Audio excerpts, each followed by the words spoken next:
ইতিহাস কোনো কোনো সময় হঠাৎ করে থমকে দাঁড়ায়, আবার কোনো কোনো সময় একদল তরুণের হাত ধরে ইতিহাস নতুন করে লেখা হয়। ওয়েট, কেন বলছি? চলো একটু পিছনে যাওয়া যাক। 2024 সালের জুলাই মাস। বাংলাদেশের ইতিহাসে এই মাসটি কেবল ক্যালেন্ডারের 31টি দিনে সীমাবদ্ধ ছিল না। বাংলাদেশের সাধারণ শিক্ষার্থীদের একটি ন্যায়সঙ্গত দাবি কিভাবে একটি স্বৈরাচারী শাসনের পতনের মূল মহাকাব্য হয়ে উঠল। হ্যাঁ, এটি সেই গল্প। আসলে কি ঘটেছিল সেই 2024 সালের জুলাই মাসে? কেন বা হাজার হাজার শিক্ষার্থী রাস্তায় নেমেছিল এবং কেন পুরো বিশ্ব নজর ছিল এই বাংলাদেশের উপর? চলুন আজ আমরা দেখব সেই পুরনো পাতার ঐতিহাসিক ইতিহাস। গল্পের শুরুটা হয়েছিল 2024 সালের 5ই জুন। 2018 সালে পরিপত্র দিয়ে বাতিল করা সরকারি চাকরির বৈষম্যমূলক কোটা পদ্ধতি আবারও পুনর্বহাল করেন উচ্চ আদালত। মেধাবী তরুণ সমাজ যারা দিনের পর দিন লাইব্রেরিতে বসে চাকরির প্রস্তুতি নিচ্ছিল, তাদের পিঠ দেয়ালে থেকে যায়। বৈষম্য বিরোধী ছাত্র আন্দোলনের ব্যানারে ঢাকা বিশ্ববিদ্যালয়, রাবি সহ অন্যান্য অনেক ক্যাম্পাসে শুরু হয় শান্তিপূর্ণ প্রতিবাদ। কিন্তু তখনও তারা কেউ জানত না এই সাধারণ আন্দোলনে রূপ পেতে যাচ্ছে শতাব্দীর অন্যতম বড় গণ অভ্যুত্থানে। তবে প্রথমে কিন্তু এমন পরিস্থিতি ছিল না। প্রথমে ছিল আলোচনা, তারপর প্রতিবাদ, এরপর রাস্তায় নেমে এলো এক নতুন প্রজন্ম। দিনটি ছিল 14ই জুলাই। আন্দোলনরত শিক্ষার্থীদের প্রতি তৎকালীন প্রধানমন্ত্রী শেখ হাসিনার একটি মন্তব্য পুরো তরুণ সমাজকে স্তব্ধ করে দেয়। সাধারণ শিক্ষার্থীদেরকে রাজাকারের নাটক প্রতিশোধ তুলনা করায় ক্ষোভে ফেটে পড়ে সারা দেশের তরুণ সমাজ। 15 জুলাইয়ের সেই রাত বিশ্ববিদ্যালয়ের হলগুলো থেকে হাজার হাজার শিক্ষার্থী রাজপথে নেমে আসে। আত্মসম্মানের এই লড়াইয়ে যোগ দেয় সাধারণ মানুষও। কিন্তু ক্ষমতার লোভে অঙ্গশাসকেরা এই ক্ষোভের ভাষা বুঝতে ভুল করেছিল। ইতিহাসে কিছু কিছু দিন থাকে যা পুরো ইতিহাসকে বদলে দেয়। 16 জুলাই 2024 ছিল তেমনই একটি দিন। রংপুরের মাটিতে রচিত হলো প্রতিবাদের এক অবিনশ্বর ইতিহাস। বেগম রোকেয়া বিশ্ববিদ্যালয়ের শিক্ষার্থী আবু সাইদের 2 হাত প্রসারিত করে বুক টান করে দাঁড়িয়ে থাকার দৃশ্য কাঁপিয়ে দেয় পুরো বিশ্বকে। পুলিশ খুব কাছ থেকে তার বুকে গুলি চালায়। আবু সাইদ শহীদ হলেন, কিন্তু তিনি রেখে গেলেন এক অদম্য প্রেরণা। একই দিনে প্রাণ হারান ঢাকার রেসিডেন্সিয়াল মডেল কলেজের শিক্ষার্থী ফারহান ফায়ার সহ আরো অনেক তরুণ। আন্দোলন আর কোটা সংস্কারে সীমাবদ্ধ রইল না, এটি রূপ নিল রাষ্ট্রীয় নিপীড়নের বিরুদ্ধে এক মহা প্রতিরোধে। 18ই জুলাই শিক্ষার্থীদের পক্ষ থেকে এবার সারা দেশব্যাপী ডাক দেওয়া হয় কমপ্লিট শাটডাউন। এবারের আন্দোলনে যোগ দেয় বেসরকারি বিশ্ববিদ্যালয়, স্কুল, কলেজের সকল সাধারণ শিক্ষার্থীরাও।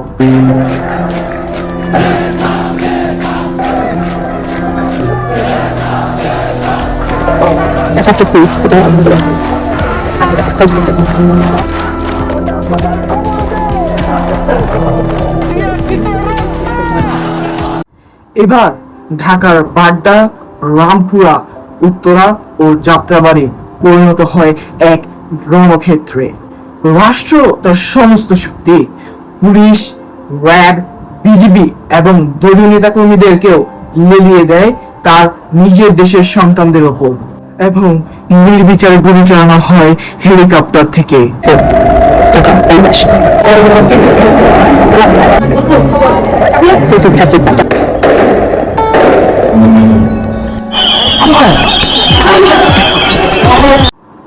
জুলাই এই দিনটি হলো বাংলাদেশের ইতিহাসের একটি অন্যতম রক্তস্নাত দিন।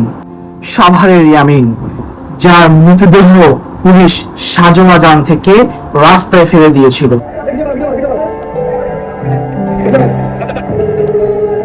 আন্দোলনটা তেমন ছাত্রছাত্রীদের নিরাপত্তা মুক্তির উদ্যোগ নেই। কিংবা বীরপুরের যুদ্ধ, যার শেষ বাণী ছিল পানি লাগবে কারো, পানি।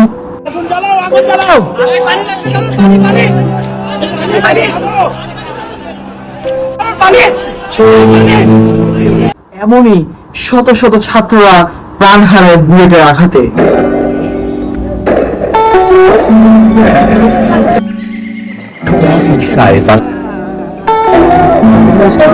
তবে এই গল্প শুধুমাত্র বাংলাদেশের মধ্যে সীমাবদ্ধ ছিল না। পুরো বিশ্বের সংবাদ মাধ্যমে নজর রাখছিল এই ঘটনা প্রবাহের উপর। তাই এসবগুলো স্বস্তি পাননি রাষ্ট্রীয় শক্তি। এর পরিপ্রেক্ষিতে বিশ্ব থেকে বাংলাদেশকে সম্পূর্ণ বিচ্ছিন্ন করে দিতে 19 জুলাই মধ্যরাত থেকে সারা দেশের ইন্টারনেট সংযোগ বন্ধ করে দেওয়া হয় এবং এর পাশাপাশি জারি করা হয় সেনা কারফিউ। এটা অবশ্যই কারফিউ এবং এখানে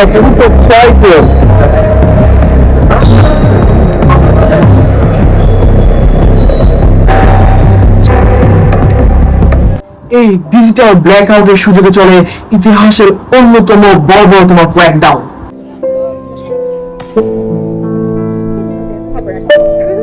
আগুনে পুড়ে যায় 100। পরবর্তীতে জাতিসংঘের মানবাধিকার বিষয়ক হাই কমিশনের অর্থাৎ OHCHR এবং বিভিন্ন মানবাধিকার প্রতিষ্ঠানের রিপোর্টে উঠে আসে এই আন্দোলনের শহীদের সংখ্যা ছিল প্রায় 1400 এর বেশি।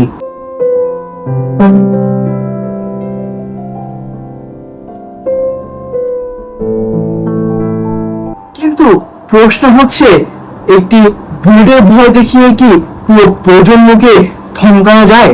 ছাত্ররা এবং তাদের সাথে অংশগ্রহণকারী বাংলাদেশের গোটা জনসমাবেশ আরো বেশি উজ্জীবিত হয়ে ওঠে। তাদের স্লোগান, তাদের মিছিল আরো বেশি কঠোর হয়ে ওঠে স্বৈরাচারী শাসকের বিরুদ্ধে। তাদের এই তারুণ্যের উজ্জ্বলতাই আমাদের ছিনিয়ে নেয় আরেক নতুন স্বাধীনতা। দমন পীড়ন চালিয়ে যখন আন্দোলন থামানো গেল না, তখনই শুরু হলো কূটকৌশল। আন্দোলনের অন্যতম সমন্বয়কদের ডিবি কার্যালয়ে নিয়ে জোরপূর্বকভাবে আন্দোলন প্রত্যাহারের বিবৃতি দেওয়া হলো। সার্বিক স্বার্থে আমরা এই মুহূর্তে থেকে আমাদের কর্মসূচি প্রত্যাহার করছি। কিন্তু সাধারণ শিক্ষার্থীরা সেই স্ক্রিপ্টেড নাটক প্রত্যাখ্যান করে 3 আগস্ট 2024 ঢাকার কেন্দ্রীয় শহীদ মিনারে লাখো লাখো মানুষের ঐতিহাসিক ঢল নামে।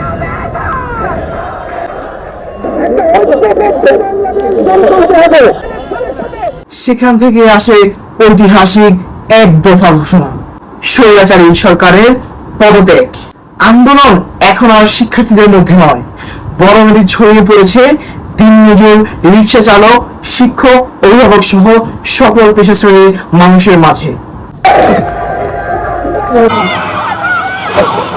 অর্থাৎ সমগ্র জনতার এক অবিস্মরণীয় মহাজাগরণ। উন্নত শির সেলুট বাদ কেটেছিল গোটা বিশ্বের। গোটা বিশ্ব এমনটাই চান এই তরুণ জাপাক, স্বপ্নের বাংলাদেশ এমনটাই চান এই 3 চাকার যোদ্ধারা। 4 আগস্ট সারা দেশে সরকারের শীষ মরণ কামড়ে আরো শতাধিক মানুষ প্রাণ হারায়।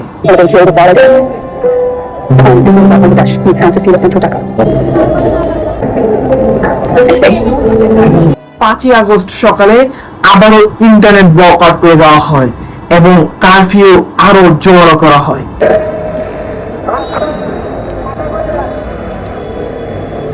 কিন্তু ততক্ষণে সাধারণ জনতার ধৈর্যের বাঁধ ভেঙে গেছে। লাখো লাখো মানুষ অগ্রসর হতে থাকে শাহবাগ ও গণভবনের দিকে। লাখো মানুষের অংশগ্রহণ, যার নাম হয় লং মার্চ টু ঢাকা।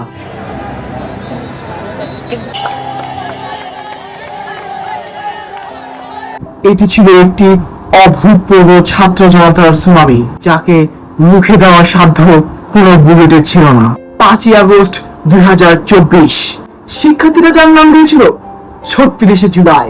দীর্ঘ 15 বছরের সেই স্বৈরাচারী শাসকের অবসান ঘটে দুপুর 2টা 45 হঠাৎ নিউজ চ্যানেলের ব্রেকিং নিউজে ভেসে ওঠে নতুন ইতিহাস।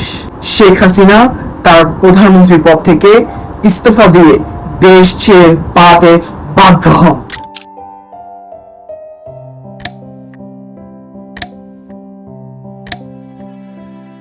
মুহূর্তের মধ্যে পুরো দেশ রূপ নেয় এক উৎসবের নগরীতে।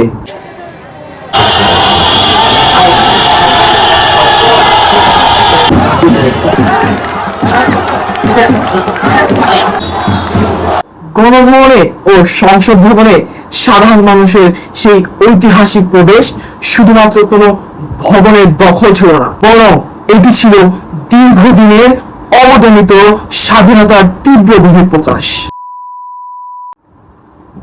অবশেষে পূর্ণভাবে সমাপ্তি ঘটল দীর্ঘ 15 বছরের স্বৈরাচারী শাসক গোষ্ঠীদের, এবং বাংলাদেশের সাধারণ জনগণ পেল নতুন এক স্বাধীনতা। 8ই আগস্ট নোবেলজয়ী অধ্যাপক ডক্টর মোহাম্মদ ইউনূসের নেতৃত্বে গঠিত হলো অন্তর্বর্তীকালীন সরকার। বাংলাদেশের প্রতি তবে এই অর্জনের পেছনে রয়েছে হাজার হাজার তরুণের রক্ত, বন্ধুত্ব বরণ এবং অগণিত চোখের জল।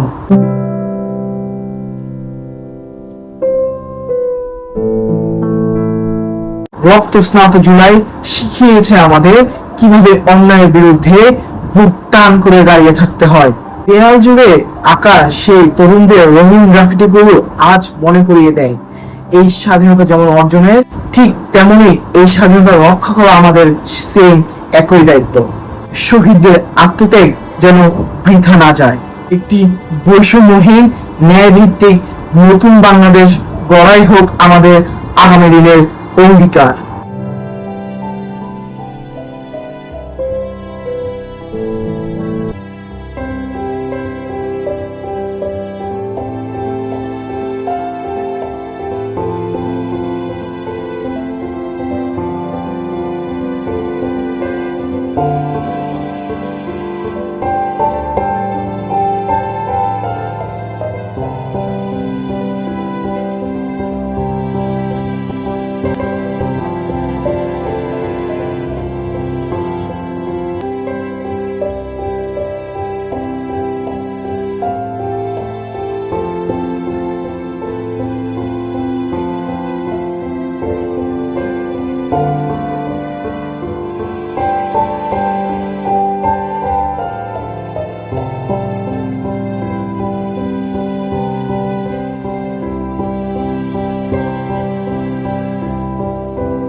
শেখ হাসিনা পদত্যাগের পর রাস্তায় নেমে আসলো তরুণ সমাজরা, এবং সেই তরুণ সমাজের হাত ধরেই বাংলাদেশের সার্বিক নিয়ন্ত্রণ অর্থাৎ ট্রাফিক নিয়ন্ত্রণ ও যোগাযোগ নিয়ন্ত্রণের সকল দায়িত্ব তারা কাঁধে তুলে নেয়, যতক্ষণ পর্যন্ত না বাংলাদেশের সার্বিক অবস্থা স্থিতিশীল অবস্থায় পরিণত হচ্ছে। আমরা জুলাই গণঅভ্যুত্থান 2024-এর সকল শহীদদের তথা তরুণ, শিশু ও জনসাধারণের প্রত্যেক পেশাজীবীর মানুষের যারা যারা শহীদ হয়েছেন তাদের রক্ত যেন বৃথা না যায় সেই ব্যাপারে সর্বদা সচেষ্ট থাকব, এবং তাদের এই রক্তের বিনিময়ে পাওয়া নতুন বাংলাদেশকে নতুন রূপে সাজিয়ে তোলার অঙ্গীকার ধারণ করব।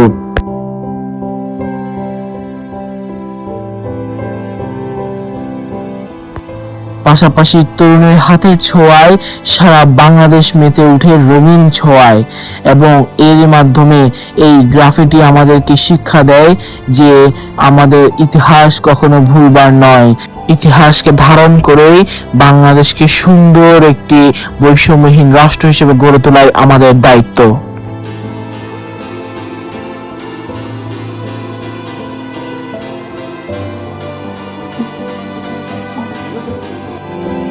জুলাই শেষ হয়েছে, কিন্তু জুলাইয়ের গল্প নয়। যেন ইতিহাস মনে থাকে এবং ভবিষ্যৎ আরো সুন্দর হয়।